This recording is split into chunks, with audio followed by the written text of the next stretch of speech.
يزكيهم, the tazkiyah of our nufus, the tazkiyah of ourselves, that we are elevated inside, that we are beautified inside, that we are made morally, spiritually to be beautiful and fruitful.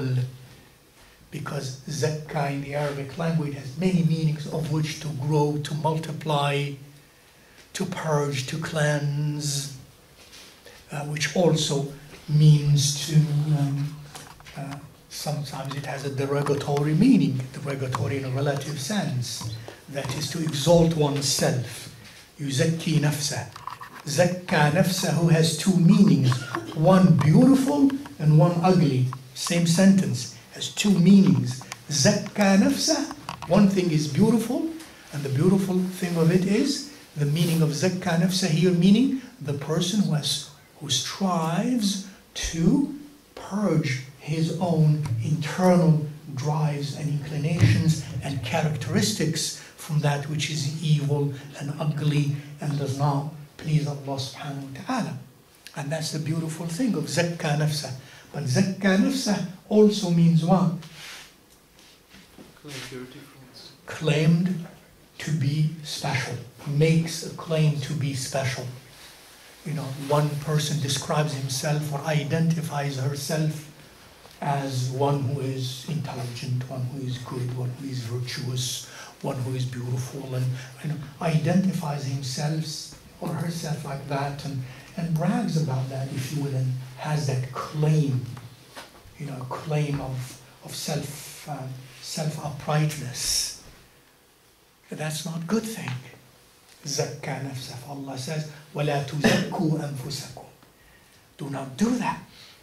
Allah yuzakki man yasha. Do not do that to yourselves. Unfortunately, we live in a world, nowadays the world is so consumerist, and the competition in consumerism and in dunya. What do you do when you write a resume? You sell yourself. And when you sell yourself to zakki nafsak. I am this, I am that, I have done this, I have done that, etc. And some are taught even to lie in your resumes. You just say something which is approximately that way. I have studied this and that, given an illusion that you have done deep studies in that when it was probably something like 6 months or a training of a month or so in resumes, and just put in the resume as something very special to zakki nafsak.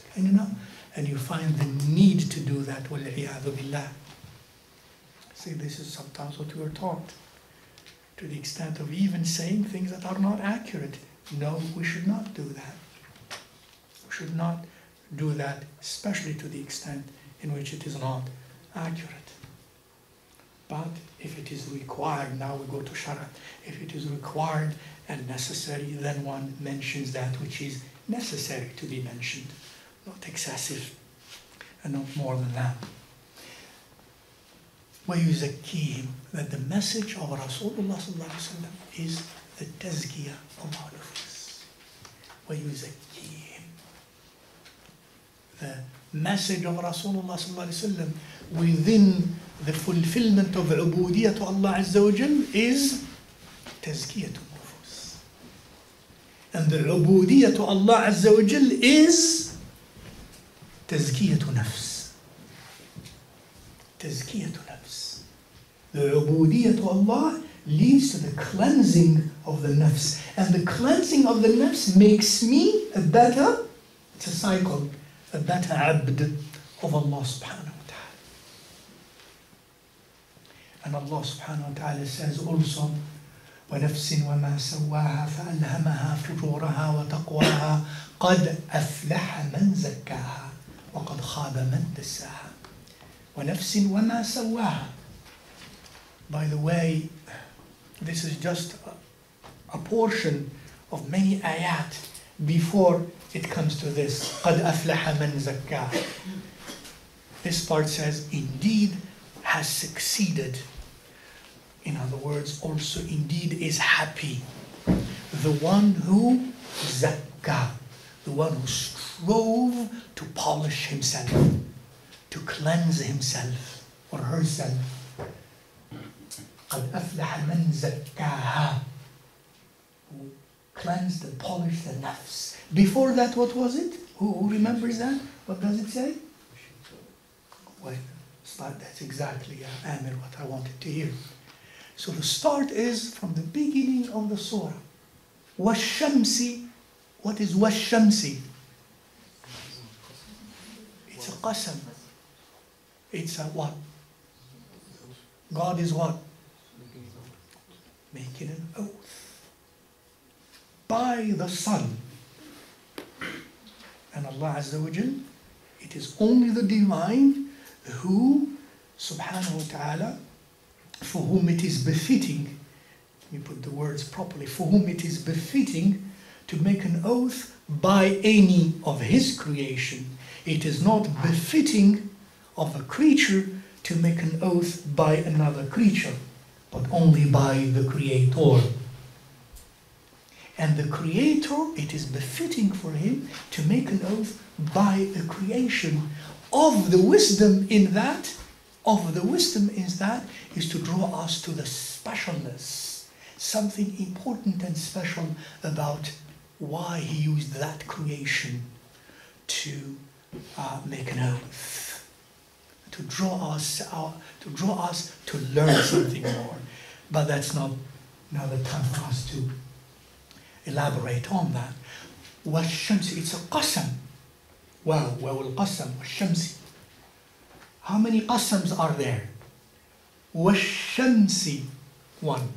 وَضُحَاهَا وَالْقَمَرِ إِذَا تَلَاهَا وَالنَّهَارِ إِذَا جَلَّاهَا وَاللَّيْلِ إِذَا يَغْشَاهَا وَالسَّمَاءِ وَمَا بَنَاهَا وَالسَّمَاءِ وَمَا بَنَاهَا, or actually maybe both here.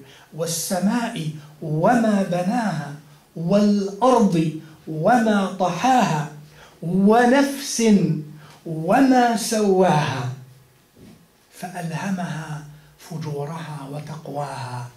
How many oaths? 11. You can count up to 11 oaths. Allahu Akbar. This is qasam in the Arabic language. In grammar there is qasam, and what should we expect? What? Jawab al-qasam. The answer to this oath. Why this oath? For what? For what? All of these, it's the only place where it happens in the Qur'an. All of these for what? قَدْ أَفْلَحَ مَنْ زَكَّاهَا. Has indeed succeeded who cleanses his nafs, or her nafs. By all these oaths, 11 of them, to tell us, to ascertain in us, i.e. the great importance of the Tazkiyah of our nafs. قَدْ أَفْلَحَ. And therefore Allah has made those oaths that the person who takes that path of the Tazkiyah of his or nafs will be muflih, will be successful.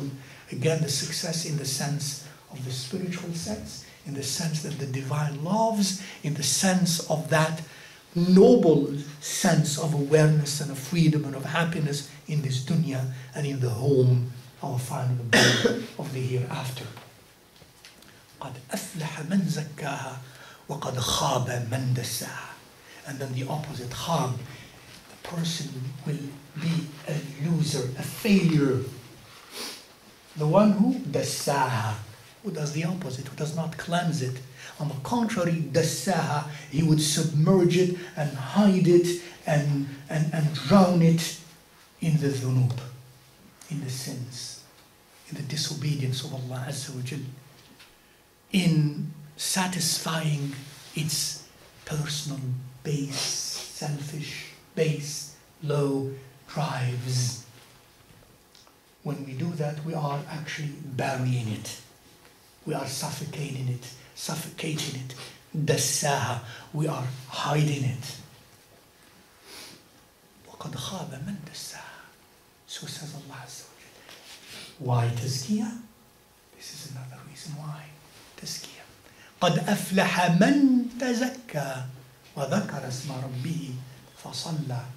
Many ulama say that here tazakka means not only zakah of the wealth, but tazakka meaning the person who struggled to cleanse his own self. Tazakka ala wazni tafa'ala, meaning that he or she, himself or herself, strove within himself or herself, personal striving to be clean and to be polished and to be purged from, as we shall see, what later.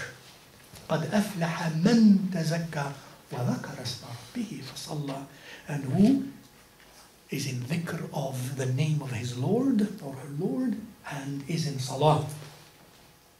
There is therefore no tazkiyah to nafs. We can immediately jump to the beautiful subtle conclusion here that there is no tazkiyah to nafs without dhikr, without salah. No tazkiyah to nafs really, effectively, without dhikr, without salah. And therefore those whom Allah has hubb for makes dhikr beloved to them, and He makes salah beloved to them. Salah is the ultimate dhikr of Allah Azza wa Jalla. قَدْ أَفْلَحَ مَنْ تَزَكَّى وَذَكَرَ اسْمَ رَبِّهِ فَصَلَّى. However, Allah is saying still, however, تُؤْثِرُونَ الْحَيَاةَ الدُّنْيَا. You would rather prefer the pleasures, in other words, of this life, of this world. Meaning things of this world, and we live in this world, of course. And Allah created us in this world, but tu'thirun meaning it's not only you like, but you prefer. When you make a choice between that which is of akhirah, that which is therefore virtuous and moral and spiritual and abstractly beautiful, versus that which is mundane and worldly and now and physically delightful and pleasurable, you make the second choice. بَلْ تُؤْثِرُونَ الْحَيَاةَ الدُّنْيَا. For example, I'm in a moment, and I see people having fun, the physical, nafsani fun outside, and there is a drive inside of that, inside of me, and there is another drive, Ya Allah, to go in one corner and to sit alone in dhikr and in salah, or in reflection and in meditation. Which one do I prefer? Well, ماذا أؤثر? If I chose the second one, this is إيثار الأسنى والأبقى والآخرة على الدنيا.